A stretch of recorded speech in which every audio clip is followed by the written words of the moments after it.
सबसे पहले हम 3 in 1 फॉर्मूले के बारे में बात करेंगे। तो पहला इसमें मूल मंत्र है कि आप पढ़िए। अगर आपका सिलेबस से तैयार नहीं है तो आप करेंगे क्या?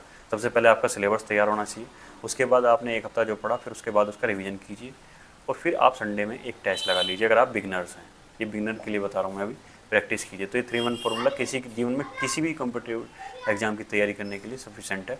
ये फार्मूला आप रीड, रिवीजन और प्रैक्टिस, ये तीनों ही गांठ बांध लीजिए कि पढ़ो, रिवीजन करो और प्रैक्टिस करो, पढ़ो, रिवीजन करो और प्रैक्टिस करो।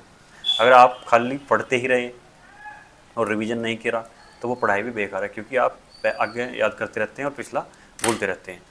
और आपने पढ़ भी लिया, रिवीजन भी कर लिया, पर आप अपने में उसमें इम्प्रूवमेंट कैसे करेंगे? वो करेंगे आप प्रैक्टिस के थ्रू। अगर आप प्रैक्टिस आप अपनी अच्छी रखिए, आप ये तीनों ही चीज़ को आपको बैलेंस लेके चलना पड़ेगा। पढ़ो, रिवीजन करो और प्रैक्टिस करो। प्रैक्टिस बहुत ही ज़रूरी है।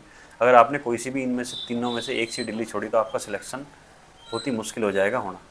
आप पे चीज़ें आती है, आप डाउट में रहोगे वहाँ पे। मान लीजिए आपने पढ़ लिया, रिवीजन किया नहीं, पर आप वहाँ ऑप्शन देखोगे तो डाउट में रहोगे, नहीं यार ये भी हो सकता है, ये भी हो सकता है, कौन सा करें? अगर आपने मान लीजिए रीड पढ़ भी लिया, रिवीजन भी कर लिया, और प्रैक्टिस का फ़ायदा क्या है? प्रैक्टिस का फ़ायदा ये है, जब भी आपके पास A, B, C मान लीजिए 4 ऑप्शन आएंगे,